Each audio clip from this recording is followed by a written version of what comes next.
Well, things are very lively and in some cases tragic, in some cases extremely hopeful. But let's get started with the let's get started with the tragedy you knew was going to happen, which is that uh, if you conduct a state and a city as if it is separate from the United States, there will come a time in which death will occur and destruction. Uh, the United States Constitution is about as clear as it can be. We have a federal government with 50 states.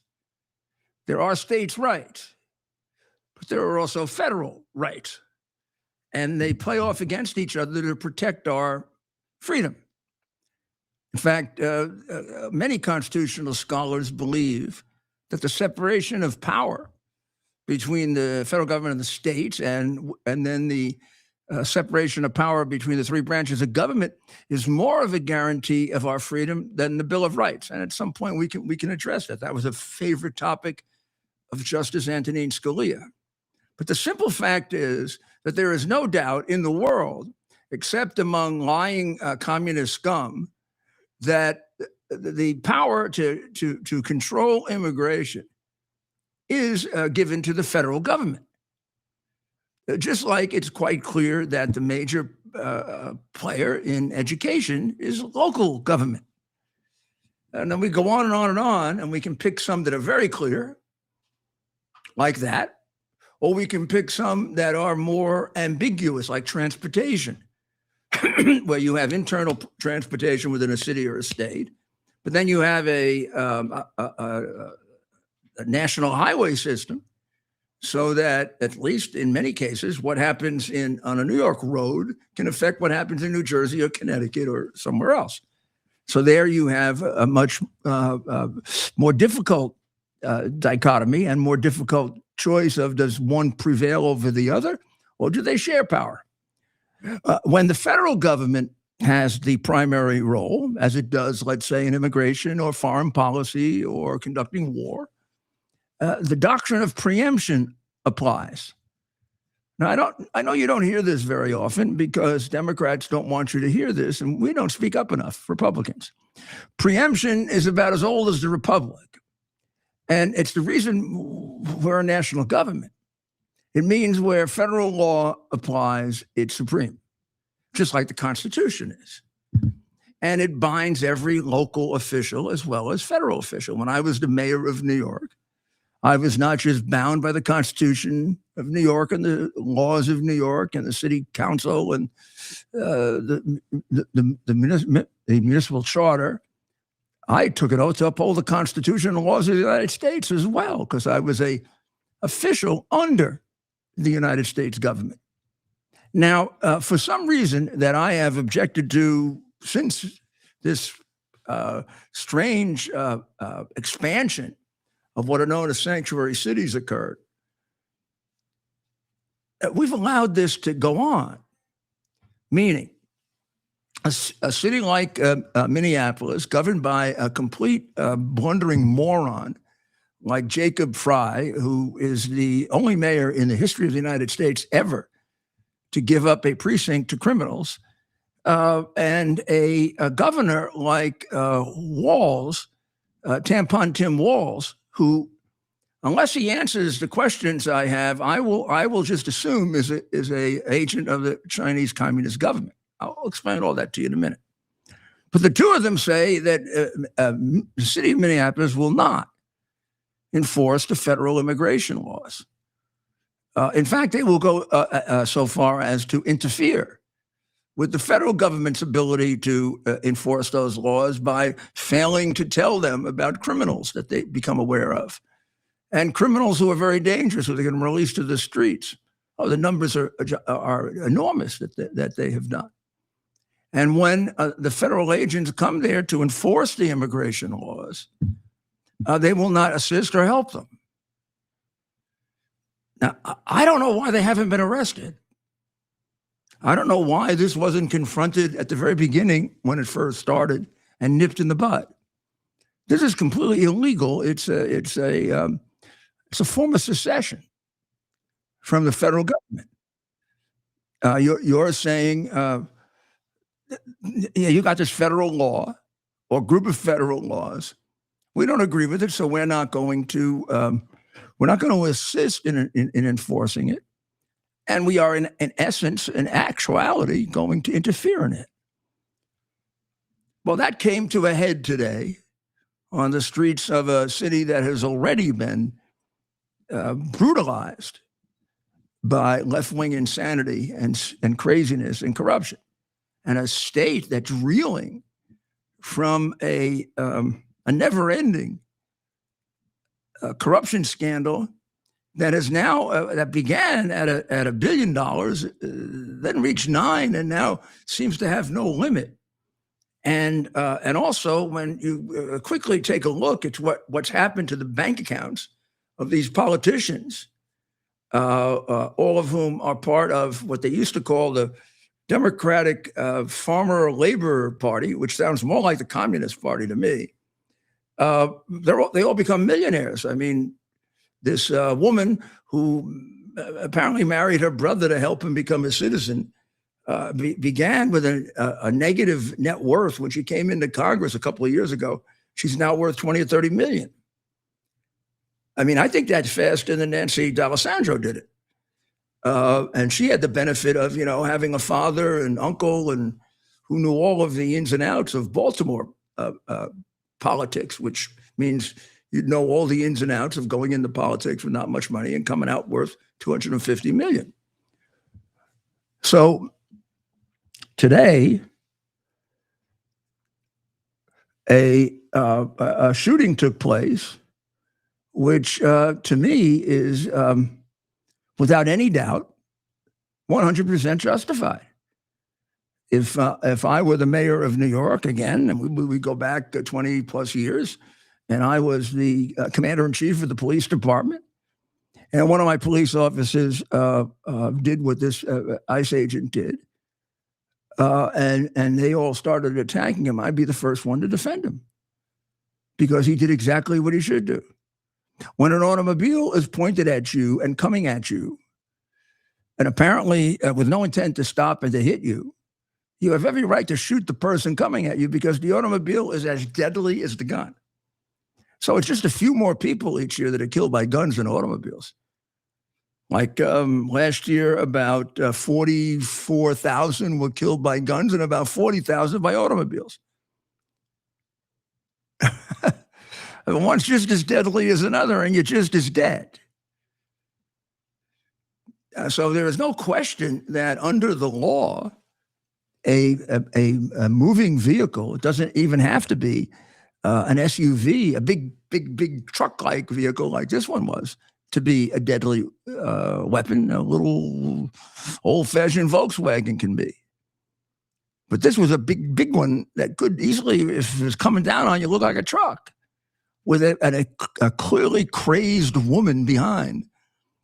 Now, typical of the corrupt, communist-leaning press that we have that is prevalent in the United States, when they first put out the video of this, you had to look very carefully to see that she was heading her automobile directly at a human being.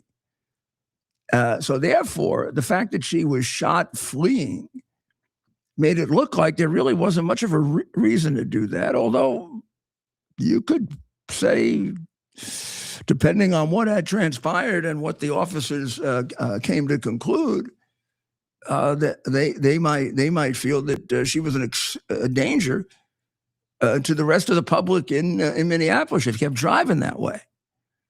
I mean, she nearly killed the ICE agent.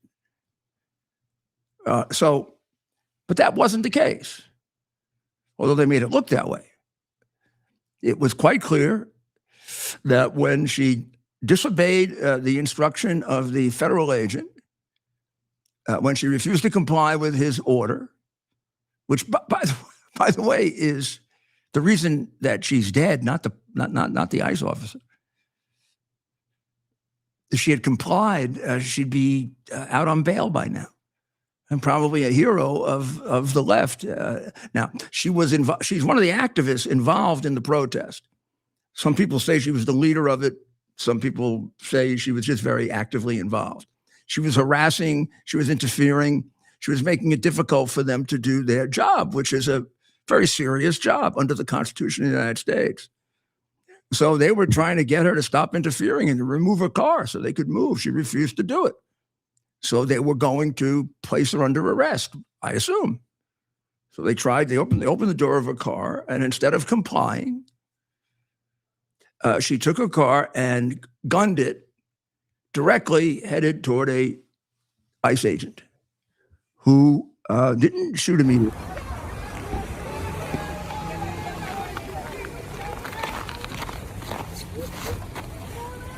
The first ICE agent coming out of the car. And there's the one in front. You see the one in front? It's hard to see. Now, that was hard to see, and you don't realize that car was headed at the ICE agent, who delayed briefly until the car kept coming at him, and then he shot. He didn't shoot him immediately. No, he shot when the car was headed toward him. What the fuck? Yeah, that's her. That's the person who was killed, I gather, right? Among other concerns is a mad woman like this driving in the streets of the city is quite a danger. You! Shame! Shame! Well, this might be after she was shot, that last part. Well, and then she wants to shame the guy. So. But she was very, very vocal before. Ted, there are better pictures than the one, better videos than the one we show.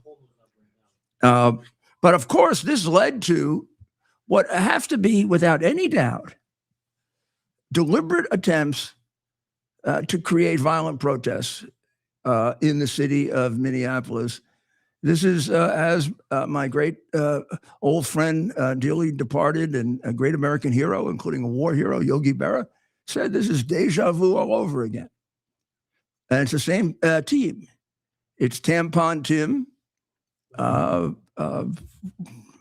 who is very favorable to Red China, from whom he received a lot of, well, we don't know if he received money or not from Red China. He just traveled there 15, 20 times, taught there, spent a year and a half there being trained in a Harvard program that sounds like a program that's training spies. Brought 50 children a year there. Sounds like he brought them to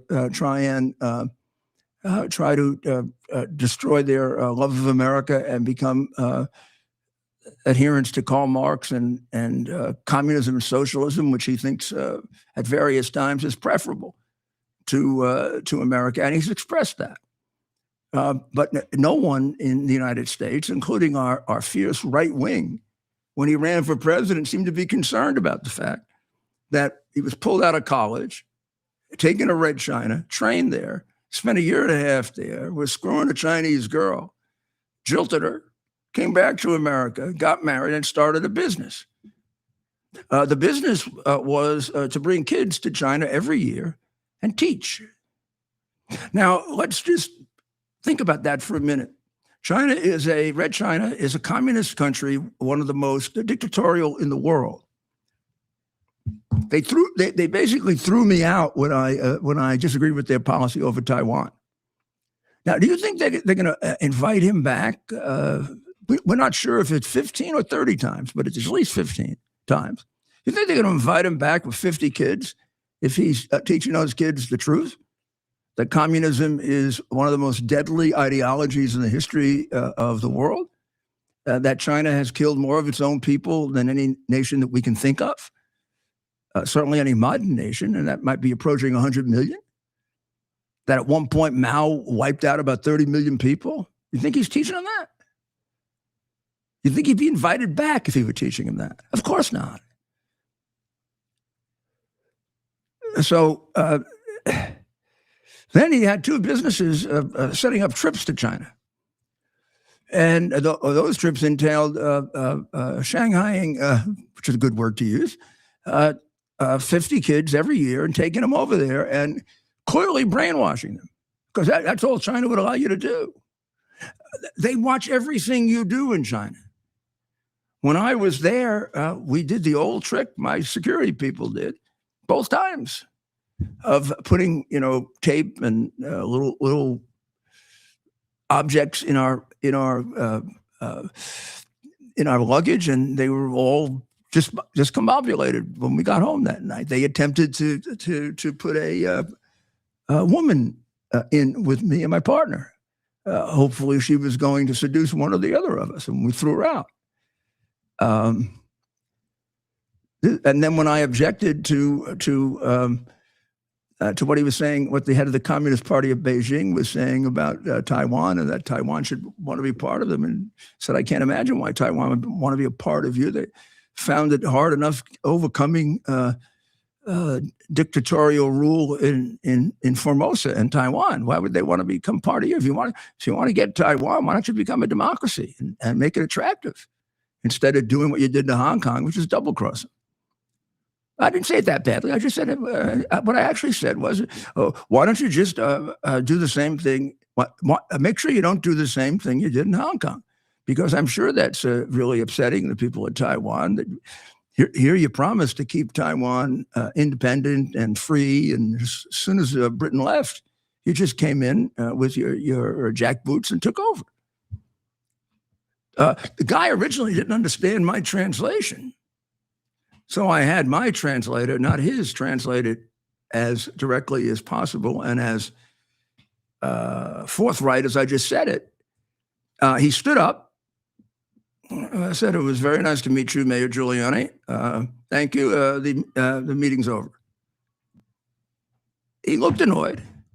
When I left, my security people said, our security had been pulled. And we were left on our own for the next 2 days. Well, we were left on our own except all the people following us. And then when I had to go back to China for a totally different reason, to Shanghai, they didn't approve my visa until the last day.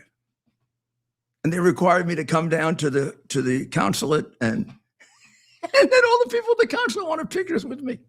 Well, the Chinese people that work there. Because in New York, now I'm really a hero.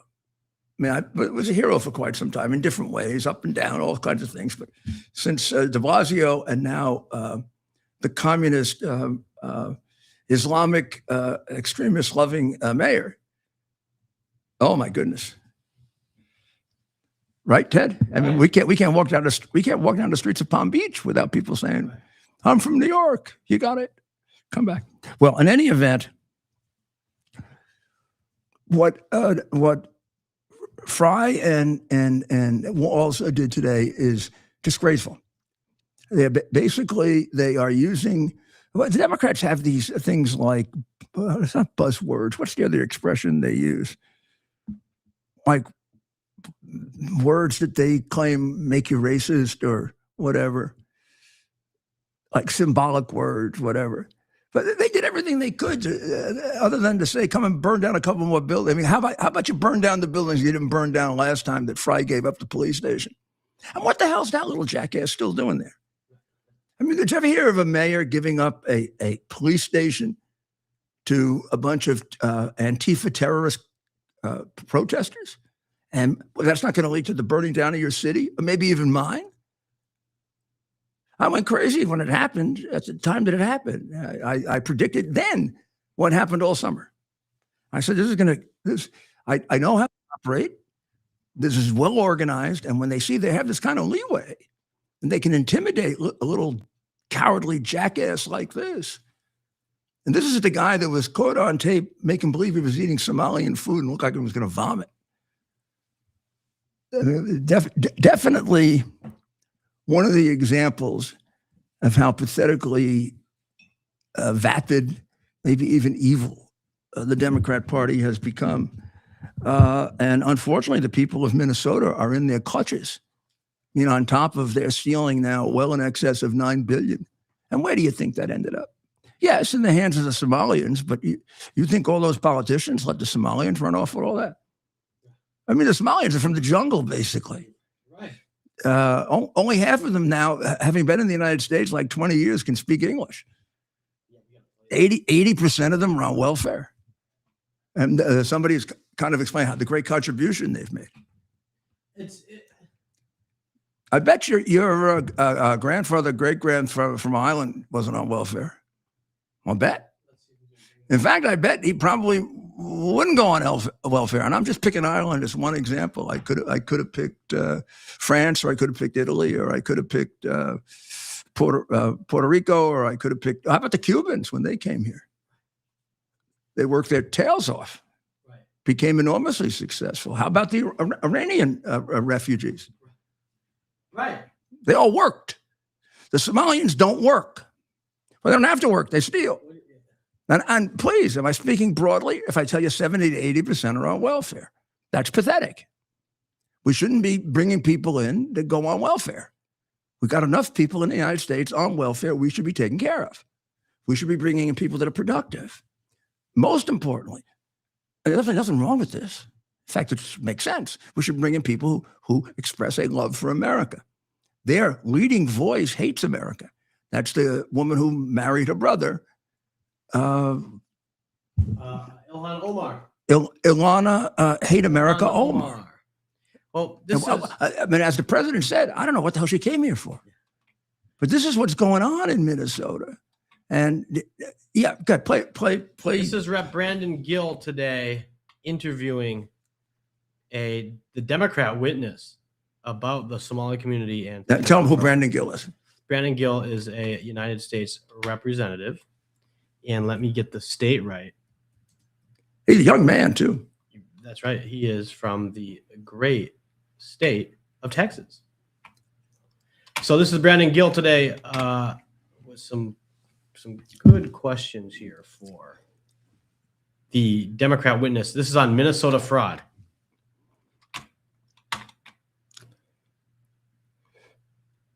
Native Minnesota-headed households? Well, to be clear, a majority of the... It's 7%. There's a big difference between 54% and 7%, is there not? Excuse me, sir, could I answer the question? Let me move on. We've got a lot of questions here. What percentage of Somali-headed households in Minnesota are on Medicaid? I don't know.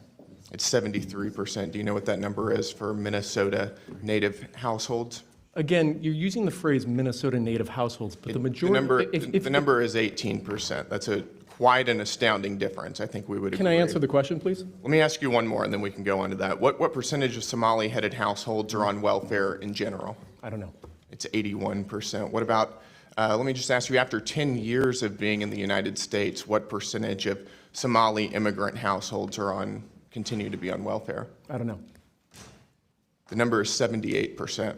So even after 10 years, 78% of Somali immigrant households continue to be on welfare. Do you know what that number is for native Minnesota-headed households? Again, you're using the phrase... Non-Somali immigrant-headed households. If I can just answer the question, when you're using the phrase native Minnesotans, the majority of Somali Minnesotans are as Minnesotan as any of us. They were born in the United States. It's only 8,000 of the 108,000 Somali. Nevertheless, the welfare usage is astoundingly different. Let me ask you again, does that make Minnesota stronger or weaker?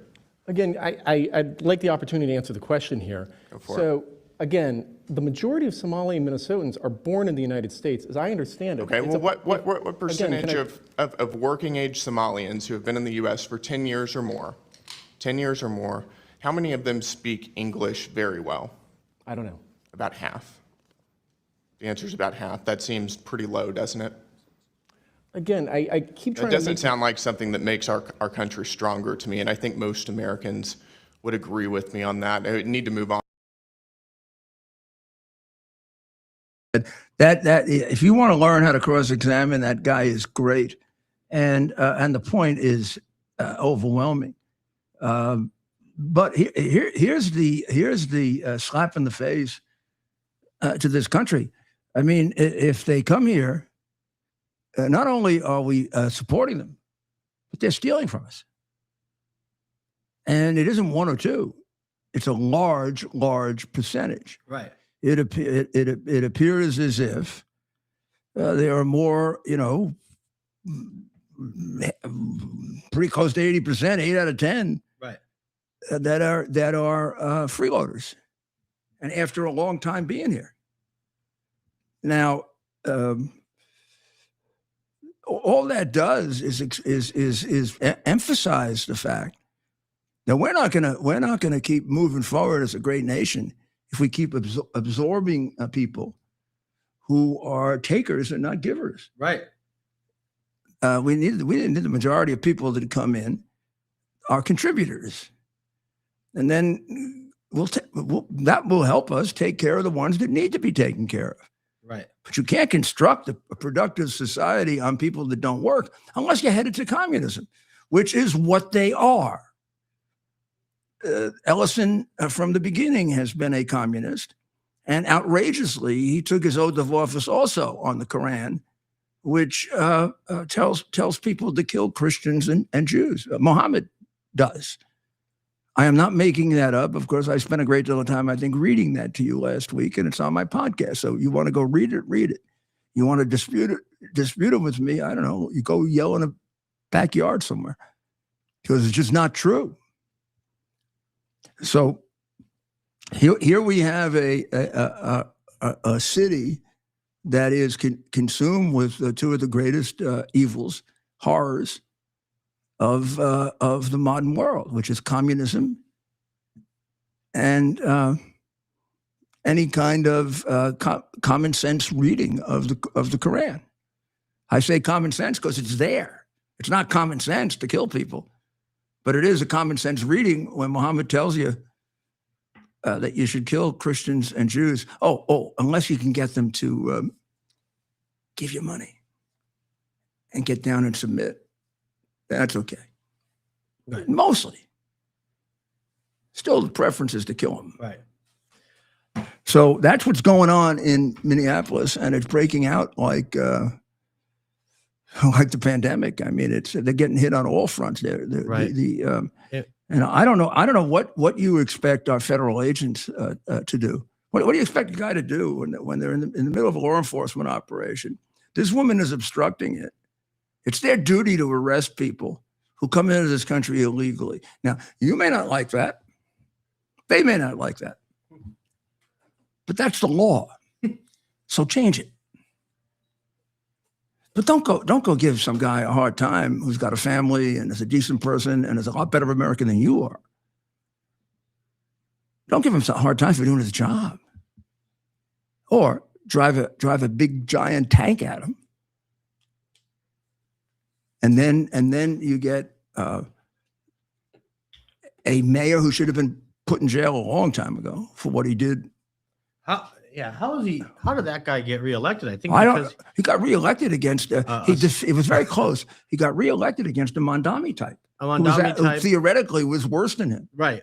Which is why he snuck by with reelection. But very, very close. I never thought they may have cheated. Who knows? I mean, they cheat like hell there. So and I didn't know you as I mean, it's a really crooked, enormously crooked political party, as you can see. But I remember even back in 2020, Mayor, seeing that guy, Mayor Frey. I used to call him the boy mayor, the baby mayor. Just seeing him, even then. Before, I mean, he was a jackass before he did that. Right. But I couldn't believe this guy. Anyway, I would up until then, I would say I couldn't understand how the people in Minneapolis voted for him until people in New York voted for the communist, Islamic extremist loving Mondami. Right. So well, the stuff going on in Iran is very, very, very important, and it's considerably more advanced than Western media likes to portray. For some reason, Western media is like a Democratic Party. They like criminals, they like communists, and they like terrorists, and they seem to really always favor the Ayatollah. So you don't find out until. You're not going to find out until it's over if the guy's been deposed. Right. And the reality is protests are going on all over Iran. But last night I watched my friend Hannity interview the son of the former Shah of Iran. And I was kind of shocked that Sean did that without pointing out that the father was a brutal dictator. He had a secret police called the Savak that tortured and killed many, many Iranians. Iran had actually arrived at a democratic government in the 50s, and a corrupt cabal of American and mostly British interests using the CIA overthrew them because they wanted to control the oil. They overthrew the democracy and brought the frightened little Shah back. That's his old man. This is like gene pool reduction each generation. The original Shah was kind of a really tough old bastard. The next one was like couldn't make up his mind a lot, but he sure knew how to kill people. And the Savak knew how to do it in his name. And the son has basically, just lived off all the stolen money from Iran, not done a damn thing. And I've been involved in the effort to overthrow the Ayatollah for 15 years. I haven't seen him around.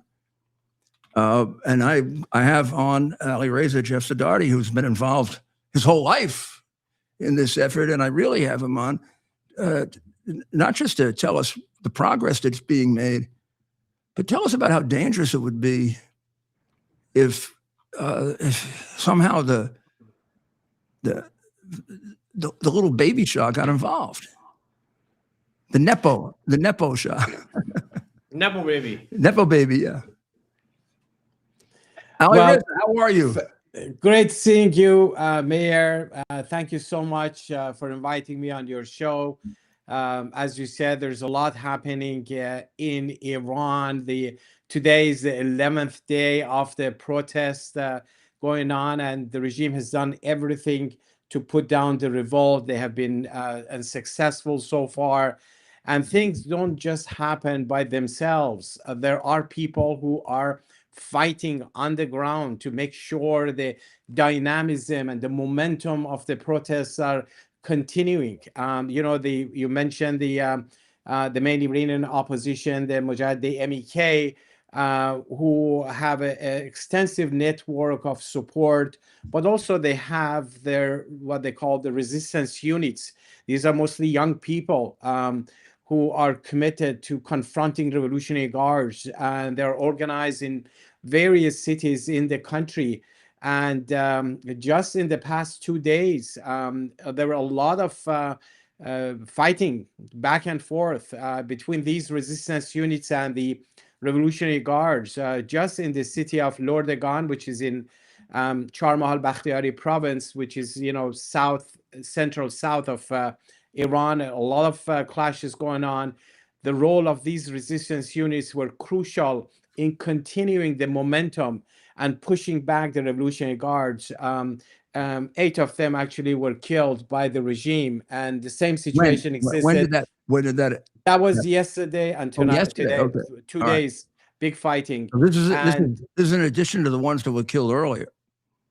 Exactly. They and also today in Mashhad, which is the second most populated city in Iran. That's my hometown. I know a lot of the areas that we have direct report that there were clashes between the people backed by these resistance units of the MEK confronting revolutionary guards. To the best of my knowledge, 1 or 2 members of the MEK resistance units were killed also today. So there is a big price being paid to get the momentum going. Things don't just happen by themselves. And so far, at least 36 people have been killed. The number may have been higher by the Iran regime. But the important thing about these protests is that you now see the convergence of the business sector, the bazaar, which traditionally used to be the bedrock of support for the Ayatollahs, and then the poor, the deprived, the smaller towns and cities, as well as the universities, who are all involved in these protests and continuing the momentum. There is a history of resistance against the regime that by the MEK, basically, that created this culture of defiance against the Iranian regime, teaching the younger generation and everybody else that there's only one way you can get rid of the Ayatollahs. You stand firm to them. Even if you have to pay the price, you confront them and you push them back, and eventually you overthrow them. Everything the regime has done over the past few decades to eliminate the MEK has totally backfired. They have not succeeded in doing that. So that's why I think it's so important to understand the forces for change are so crucial to identify them and help them stand on their side and understand that, you know, things don't just happen by themselves, that suddenly the Revolutionary Guards decide like one day that they're going to abandon, you know, put their weapons aside and just turn over the rule Is to there any, the population. is there any indication of a break within the Revolutionary Guard?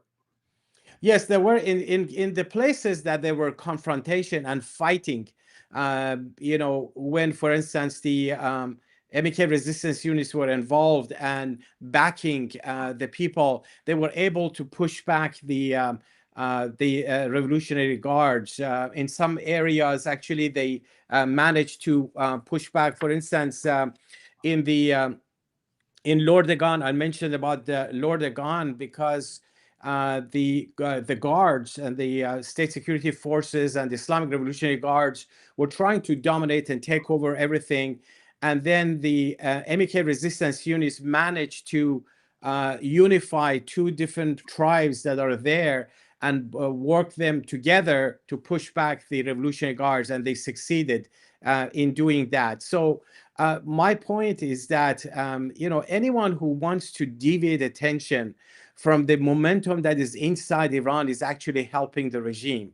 And you mentioned the son of the Shah. You know, he creates fake tapes of the protests in Iran and refers to them as a indication for support for him. And I just tweeted today some video clips of these fake and dub videotapes of, there are like genuine protests where people are chanting death to Khamenei, death to the dictator, and then they put a voiceover on it saying that they're calling for the return of Pahlavi. And you can see, you can compare the original tape, and you can see how the same scenes are repeated under different names. Like, you know, they said this is Rash, this is you know, in Fars province, and in reality all of them are somewhere else, and all of them are actually fake. So they managed to create this perception. And why is it harmful? Because the regime always wanted to say that these protests that are happening in Iran is about return back to the dictatorship of the Shah. It's about replacing one dictator with the other. Trying to overshadow the reality on the ground, which is for freedom. The people are revolting against this regime because they want freedom. They revolted against the Shah's dictatorship because he was corrupt. He was killing intellectuals. The Evin prison that everyone is talking about was built by the Shah. And, you know, he declared a single party rule and saying all the other political parties who are allegiant to him anyways, and dissolve them, and says there's only one party. You're either a member of my party or you go to jail. He was so corrupt. They took over a lot of resources, land, and everything in the country. That was the foundation for the genuine nationwide revolution in Iran that overthrew the Shah. Interestingly, Mayor, the son of the Shah, when he became 20 years old, only 1 year after the revolution, he just rebuffed the population and the will of the people, and he declared himself as the new king. He went to Egypt, and Washington Post had a big story about that. When was And this, so Ali? since then he's been dreaming when about was that? becoming a king and doing nothing. When was that, Ali Reza, when he did that? That was in 1980. In 1980, he went to Egypt. There's a big story. I sent it to Yes, Ken. yeah. He has it Now, in the Washington Post. now he's claiming what, that he's in favor of a democracy or a constitutional monarchy, or has he ever done anything to help overthrow the government? I wish he was irrelevant to the protests in Iran, to the country. He's an obstacle. Has he ever Because done every anything? time he tried to legitimize the Revolutionary Guard, saying, "Oh, I'm in touch with the Revolutionary Guard commanders, like 50, 60,000 of them are in touch with me, and they are the ones who are just by talking to them, they're going to lay their arms down." He wants to deviate attention that when you want to bring about change, you got to fight for it. It's but just not going to happen. The question I'm asking is there any concrete contribution that he's made, like any risk that he's taken, or like you have, for example, to try to overthrow them? There's not a single example of taking any risk whatsoever. He's been living a luxurious life in the West, and he even told Patrick Bet-David on his show that, why would he ever return back to Iran? He would go back to what? Because he's been grown up here, and all his family is here. He said in another show that I'm not going to sacrifice my freedom at all. I'm not, I want to stay safe. I want to be protected here. And has there ever been any concrete, verifiable attempt by the regime to kill him? I'm not aware of any. Has there been to the contrary? Has there been an attempt to kill you? Yes, they have. Yeah, me? Absolutely, Mayor. You were a target. A lot of other people? In at least 2 cases that they wanted to bomb an event in March of 2018 in Albania, where you were speaking, and also in summer of 2018 that, the president-elect of the Iranian Resistance, Mrs. Rajavi, along with so many dignitaries, including yourself. I mean, we wouldn't even count them, right? Well, there were about 100,000 people there in that gathering, huge gathering of support for Mrs. Rajavi. And then the Iran regime had brought a powerful bomb on a diplomatic pouch, and they were arrested. So many others were arrested. They were tried, and they were convicted of terrorism for trying to, bomb this movement. And earlier in the year, they had attempted the same thing on a smaller scale in Albania. Yes, in March of 2018, they wanted the truck bomb an event that, Mrs. Raji was there, you were there, a few other Americans were there, and they were on sick. That's why the Iranian regime embassy was shut down in Albania. I don't remember Nepo Baby being there. Absolutely not. I mean, he's always been, every time there is an uprising in Iran, he just shows up. And of course, the only capital he has is his last name. Infamous people have a good name recognition, and he's referred to as the son of the Shah and, former crown prince of Iran. That's all he has in terms of credentials. Other than that, he has no, network in Iran. He has no organization here. He has no office. He's no accountability. You don't even know who his people are. And this is like a vague thing. Everything is built around this one person. He's a little plaything of the elite. Some of the European elite, some of the American elite. The way his old man was when they brought him back and stuck him in, and in many ways began to create the problems that we're living with today, England and the CIA. Absolutely. His family, his grandfather, his father came to power 3 times, all 3 times through coup d'etat. And then they were overthrown by a popular uprising. And the coup d'etat was executed from outside by, really by Britain and by the CIA. Foreign powers. Yes, yeah. It was first, in order to control the oil. Yes, it's simple. I mean, that's it. I mean, it's simple as that. And I find it very, very upsetting, because I wonder if this isn't part of the regime's. I wonder if the regime doesn't encourage this. Encourage him. Actually, there were a lot of articles. I remember talking to you about this. I'm very suspicious of all those contacts that he had with the Revolutionary Guard. First of all, they're a lot smarter than him and a lot tougher than him.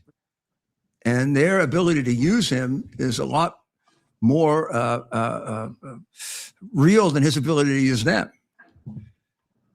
You're absolutely correct, Mayor. There are a lot of articles in the regime's own paper that say he's a useful idiot, and he does things that the regime itself can't do it. He's a divider. There's no other element within the Iranian opposition that supports him. Everybody else is against him. The Kurds, the Baluchis, the Azeris, the Arabs, they're all against him because his father suppressed them, and he calls them separatists. And then even critics of the Iran regime, they oppose him. Inside Iran, civil activists who were jailed, and some of them got Nobel and a lot of recognition internationally. He attacks them. They're opposed to him. So I don't know how he's relevant to the future of Iran, but that's not the issue. The issue is right now how he's actually serving the purpose of the Iran regime by deviating attention from the way to bring about change. There's only one way, and that's to fight the Ayatollahs, and he's exactly the opposite. He says, I want to talk with the Revolutionary Guards. I'm in touch with them. He tells the people to go home and let me talk and settle it down with the Revolutionary Guards. When was the last time that you could talk terrorists out of their behavior? Is that how the change came in Syria? How about Hezbollah in Lebanon? How about the Shia militias in Iraq, or the Houthis in Yemen? You can't talk to them and convince them to abandon their terrorism. So if there are a lot of rumors, of course they're rumors, just rumors, that there's an exit plan for the Ayatollah to Moscow. If that were to happen, then under the law that they have, or whatever you would call it, there's like an assembly of elders that would select the next Ayatollah. How do you stop that from happening? Well, honestly, Mayor, if that situation comes and the Supreme Leader leaves the scene, I don't think that assembly would even have a chance to convene. This is a society that is in an explosive state. People want change. They are against the Ayatollahs. The Supreme Leader is the element that is putting the bits and pieces of the regime together. If he leaves the scene, if there is any crack in the theocracy, nothing will be left out of it. That's the main concern the regime has. That's why they're resorting to sheer repression. In 2025, there were 2,200 executions, including political prisoners. The goal was to prevent the resurgence of the uprising.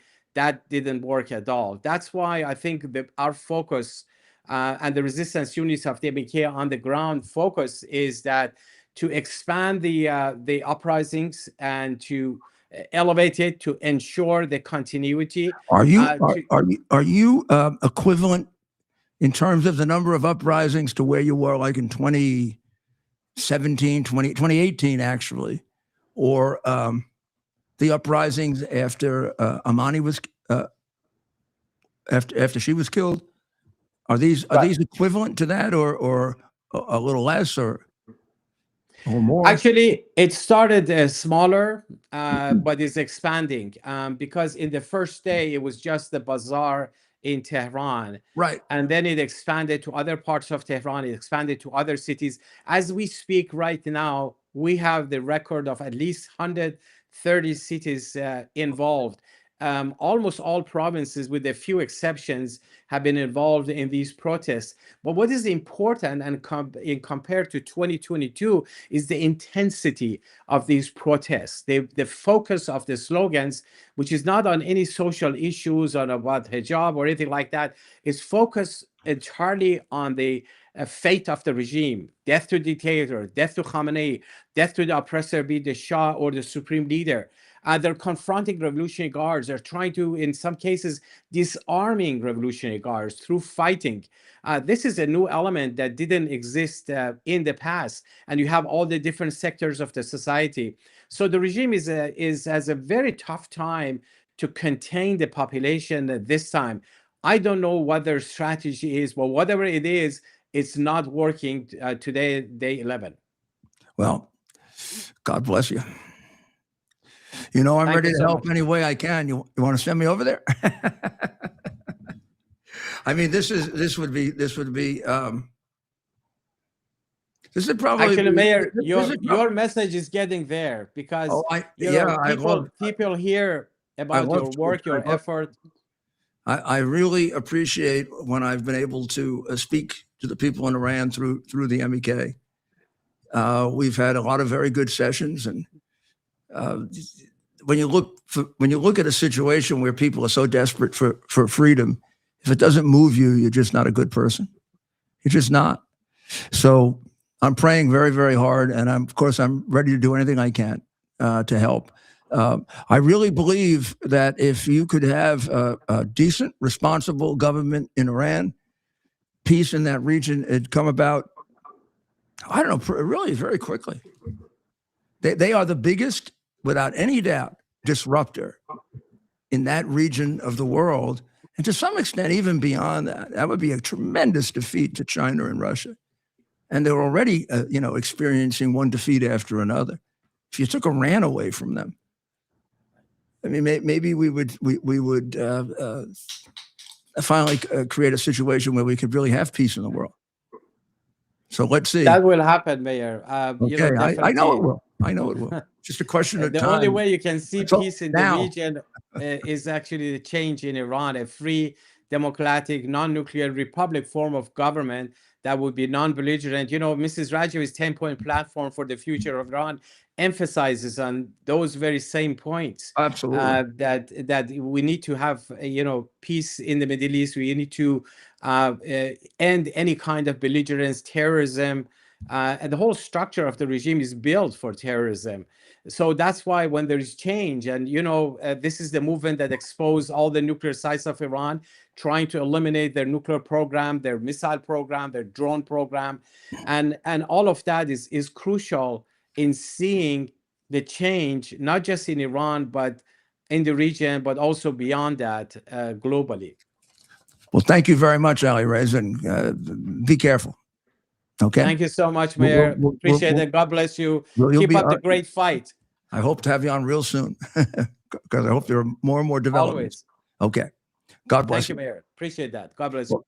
There's an exceptional man. Unlike the Nepo baby Shah, there's a guy who's put his life on the line any number of times. I remember the last time, it might even be the last time, there may have been others after that. The last one I'm aware of, actually, was going to be in Arizona. The attempt on him was going to be in Arizona. They arrested the people. Oh, wow. And when I say attempts, I don't mean just a little bit of intelligence. I can give you a lot more if you want to just talk about intelligence. Yeah, these aren't just threats. No, you want threats. I mean, I don't think we'd be on all night. I'm talking about people getting arrested with bombs and guns and knives, in his case, knives. In my case, one was going to be a very small event, not small, 1,000 people. But for them, a big event is 100,000.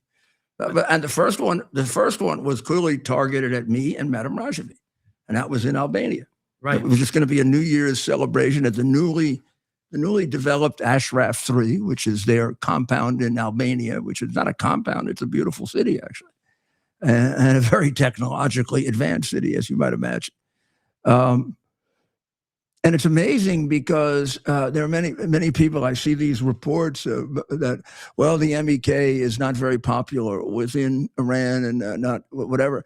Do you know the Ayatollah has himself said, quote, the only group that really could replace me and that I worry about is the MEK. He said it himself. I don't know why he would say that, but he said it. And the process of martyrdom and murdering them has taken place almost regularly since after the Ayatollah took over and double-crossed everybody else. But his main target has always been the MEK. So if he's killing 10 people a day, guaranteed 6 are MEK. And also, as he said, the Ayatollah is very aware of the fact of the damage the MEK has done to him in fingering the nuclear scientists, assisting in discovering the first of the enrichment plants, and then very, very close in time to the Israeli action against Iran and the United States action, discovering a whole undiscovered area in the desert, not where they were enriching, but where they were developing much advanced delivery systems. Meaning, it's one thing to have a bomb. It's another thing to be able to take it across the ocean and hit the United States, right?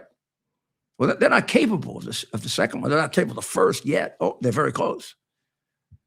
I mean, their first objective, obviously, was a bomb to reach Israel. Then an objective, a bomb to reach Europe, to deter any assistance for it. But their real objective is a bomb to reach the United States. And these group of plants that were in the desert below ground, all of which have been taken out, were only recently discovered by that group, as well as on 2 occasions, wipeouts of the scientists who were developing atomic weapons for Iran. And I'm not sure of this, so this is my speculation, but I attribute some of the success of the Mossad in hitting precise targets in those apartment buildings in Tehran to the MEK. Meaning, if you remember the pictures, you would see you'd see an apartment building, like one that'd be in New York or Chicago or any place else, and then you'd see one apartment just wiped out. Just one. That was the apartment the nuclear scientists lived in. How do you think they knew that? And that may not have been by a bomb. That may have been by a drone 4 blocks away. In fact, it was. So this group is work with them now since, let me be exact, work with them now for 16 years, 2010. And I believe in them so much, I've risked my life several times for them. But after the first time they tried to kill me, I still kept coming back. And just daring them. Well, screw you. I mean, they're not the first group that want to kill me. Well, that's the thing, Mayor. And you're in a unique position, and maybe separates you from a lot of these other folks involved.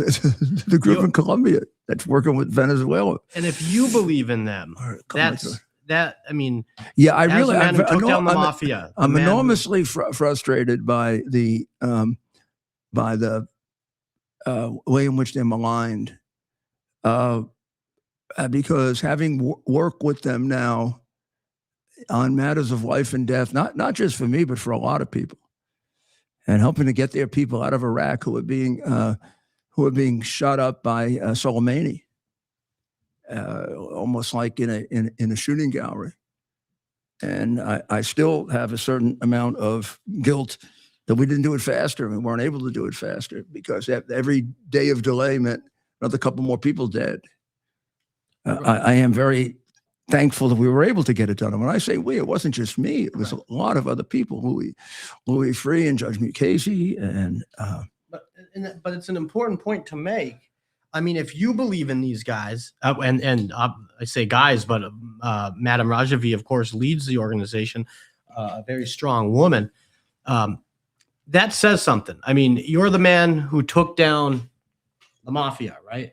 You're the man who led the city of New York through its darkest hour. You have more experience than maybe anyone in contemporary American politics when it comes to international security. You've worked in how many countries? 70, maybe more, maybe give or take. Well, I've been in about 90. I've probably worked in about 20. Right. So when you come out this strong in favor of this group, and this is, and since I've known it isn't strong. It's you brought these guys up. As I said, without any doubt, right. I have, and I would continue to risk my life for them. Right, and nobody can question your motivation. I don't think there's anything that you can do in life that's more important than helping people obtain freedom. Right, and I think you're special. I told the president this when I saw him this weekend twice. I said, he's now a great liberator. There's nothing more important for a president to be than a liberator. That's what Abraham Lincoln was. That's what Ronald Reagan was. And that's what he is. Right. But it's important that we make this point. I want to talk to anyone that wants to question your motivations here. I mean, nobody can, and not that people are. But generally speaking, you're right. There's an ongoing fight for who should be. This is a wealthy country. Who should take over. Well, don't you think there'd be a fight? This is a very wealthy country. Most people care about money. But a lot of what you hear I don't, but most people care about money. But a lot of the lies and misinformation you're hearing about MEK and NCRI. Well, you gotta be really careful. Yeah, and you got to really be careful because there's so much money involved here that it's very easy to turn people's heads. And if there's one person that I can look to, that not just me, if there's one person we can look to for advice on this matter here stateside, it's Mayor Rudy Giuliani. If there's one person who has demonstrated time and time again throughout his life that he takes on worthy causes and he fights for the good guys, it's Mayor Giuliani. This is going back to your days as a prosecutor in New York, right? Obviously, your time as mayor, your post-mayoral career, right, which is just as long as your time as mayor. I want to mention, and I'll wrap it up, Mayor. I know you don't like when I do this, but I think this is important. What's happening in Iran? What could happen this year? Right? It could happen. Months, days, weeks. Just think back on the other overthrows in whatever lifespan you've had, and they've almost all been surprises, right? Right. All of a sudden, you wake up and they caught Bin Laden. Right. All of a sudden, the Assad is securely in place. You can't remove him, and the guy's running like a scared rabbit to Moscow. All of a sudden, Maduro's sitting there dancing, dancing and eating with the Chinese special envoy, and he's headed for the door. And man, he's in Westchester County, landed at Stewart Air Force Base, on his way to a tiny little prison where he's sitting right now. I mean, that happened. I mean, that happened in the middle of the night from our point of view. Yeah, that one was probably a little more expected because of the. Right.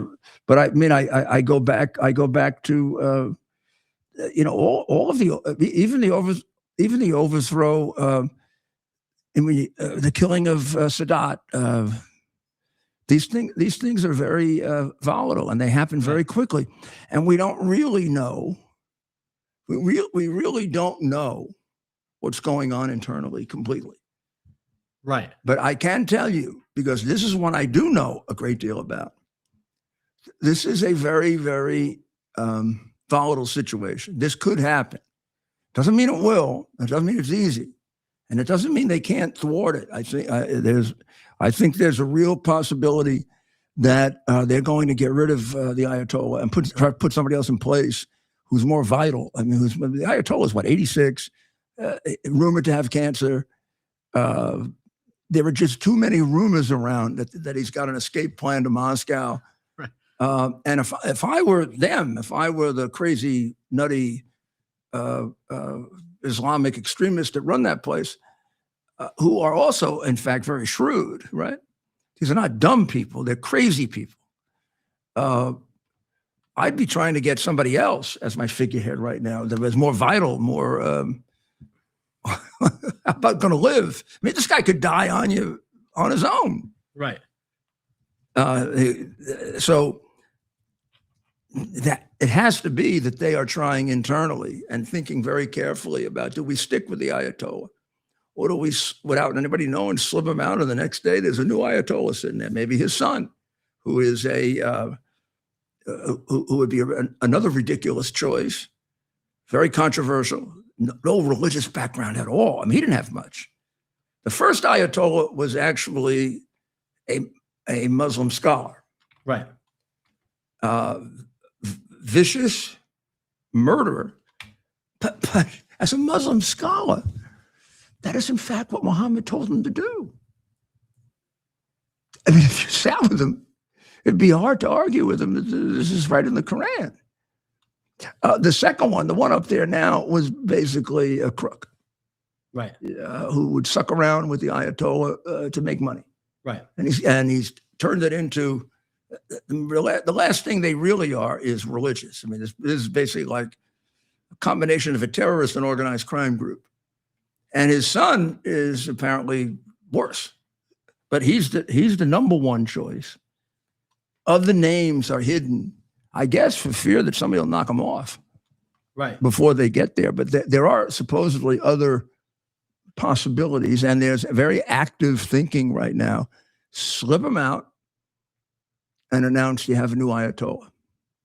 And look, I think they would look at what happened in Venezuela, and they may see that as a possible solution to getting President to get the West President Trump off their back. Right. Yeah. Right. However, I think it's different. Whereas the administration seemed to be making a good point in Venezuela. The goal being to secure the oil. You got to keep people in place, right? There's plenty of oil in Iran.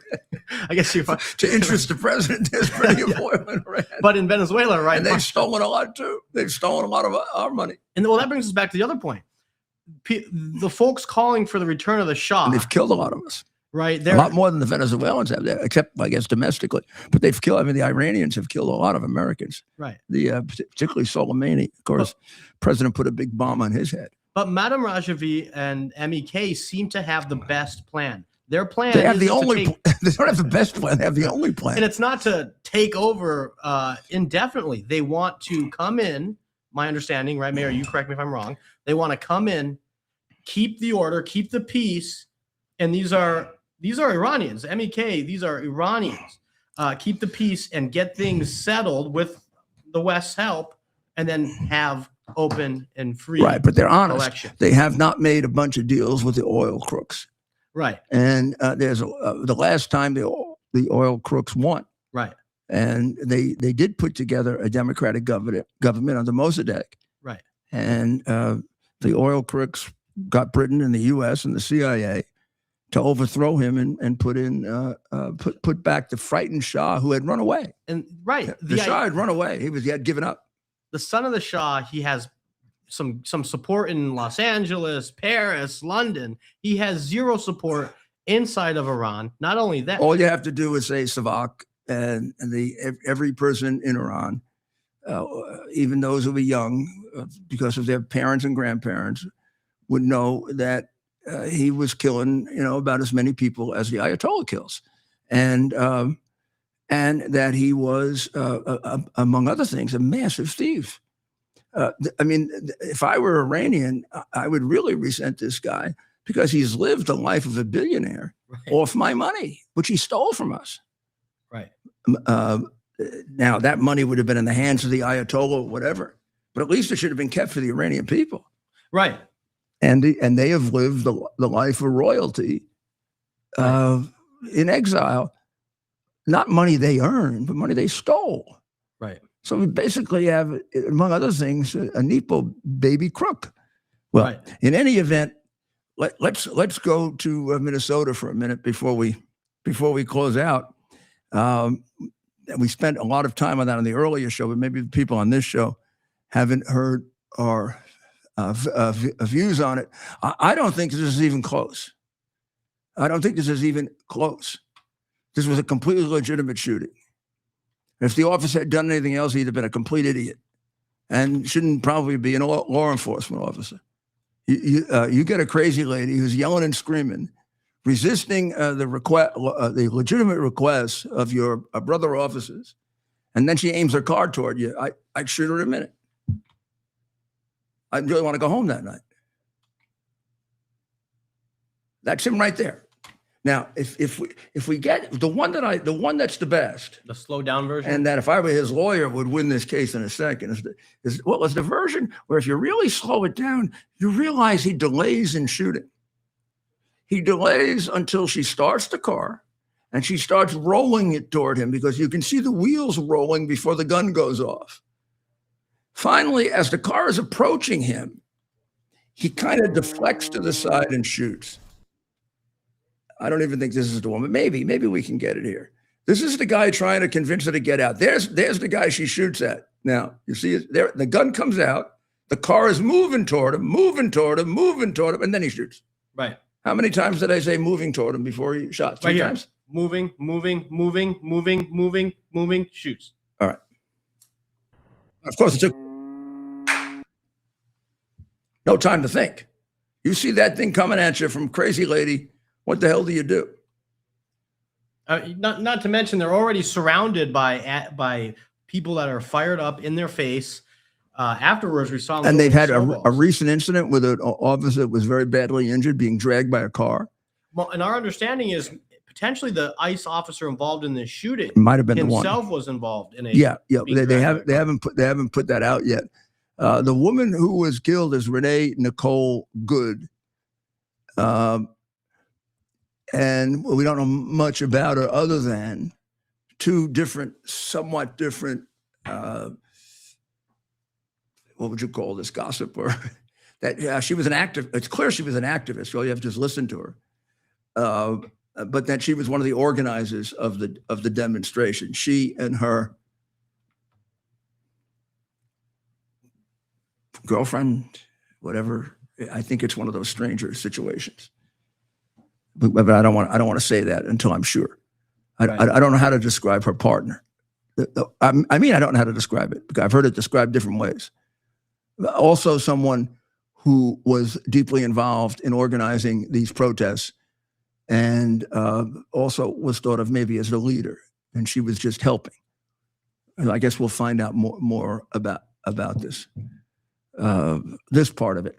But the one part of it that's clear is, from the point of view of a legitimate shooting to protect your own life and the life of the people around you, because who the hell knows what she was going to go off and do, right? I don't see how you can't say he was in reasonable fear for his life. It sure heck is a lot more defensible than the guy who killed Ashley Babbitt. Right. And she wasn't aiming a car at anybody. Right. In fact, there were 2 guys very close to him that could have taken him that he left alone on purpose. Right. Well, there'll be a lot more on this tomorrow. I really am very anxious to see the details on it. But I don't have to see more than that video as a lawyer and prosecutor and defense lawyer to tell you that this is an open and shut case. Now you say, well, in Minnesota they may go after him anyway. As a federal agent, the federal government can remove that case and just take it right out of the crooked. The DA in that county is considered to be the biggest opponent of the police in the United States, more of an opponent than most criminals, which is really odd. I mean, it's unbelievable. Anytime there's something like this, the Democrats constantly always come out on the side of the criminal. They don't even wait to find out. Right. What the hell is wrong with them, Ted? They're constantly on the side of the criminal, right? Or the communist, or the person who wants to mutilate children, or the Islamic terrorist who wants to bomb you. What do they just hate us? Or maybe they hate themselves. Well, and I think they really hate themselves. They really need. So, and are these same Democrats now crying about this incident, which involved a 3,000-pound vehicle? Well, maybe even more. What about Ashley Babbitt? They shot her. She wasn't even driving a 4,000-pound car. No, she was going to come over a ledge and land on her ass. Yeah, with 6 cops on one side and 8 cops on the other side. And another 1,000 cops within them. Yeah, 100 feet. And there were 2 guys who were banging the door down right in front of him. Right. Who, if he did panic, would have been the ones you'd focus on. Right. But no, he just. Yeah, there was no moving vehicle in front of him. Not only did he not get prosecuted, he got promoted, and he was given an unheard of amount of cash. We don't even know how much. He was. That's right. He was rewarded for killing her. Millions, I'm sure. Yeah, he was rewarded for killing her. I mean, that's why when they had this January 6th anniversary, we should have the same thing. Right. Well, I want to thank you very, very much for listening in tonight. We will be back with you tomorrow at 7. And then we'll be back with you here on X with America's Mayor Live, Rudy Giuliani Show at 7. And I'm sure we'll have plenty more. We'll have plenty more details on all of this. At the same time, please remember to pray for all of those that are in harm's way in Ukraine and in Israel, and of course in Iran that we spoke a lot about tonight, in Venezuela, and of course pray for our president and the people of the United States. So let's just thank God that we're Americans, huh? God bless America.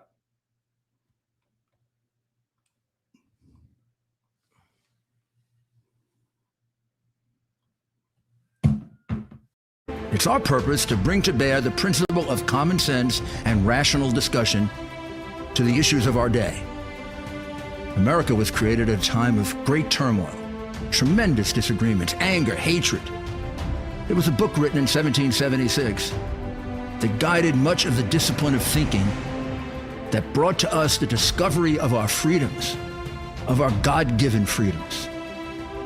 It was Thomas Paine's Common Sense, written in 1776, one of the first American bestsellers, in which Thomas Paine explained, by rational principles, the reason why these small colonies felt the necessity to separate from the Kingdom of Great Britain and the King of England. He explained their inherent desire for liberty, for freedom, freedom of religion, freedom of speech, the ability to select the people who govern them. And he explained it in ways that were understandable to all the people, not just the elite. Because the desire for freedom is universal. The desire for freedom adheres in the human mind, and it is part of the human soul. This is exactly the time we should consult our history. Look at what we've done in the past and see if we can't use it to help us now. We understand that our founders created the greatest country in the history of the world, the greatest democracy, the freest country, a country that has taken more people out of poverty than any country ever. All of us are so fortunate to be Americans. But a great deal of the reason for America's constant ability to self-improve is because we're able to reason, we're able to talk, we're able to analyze. We are able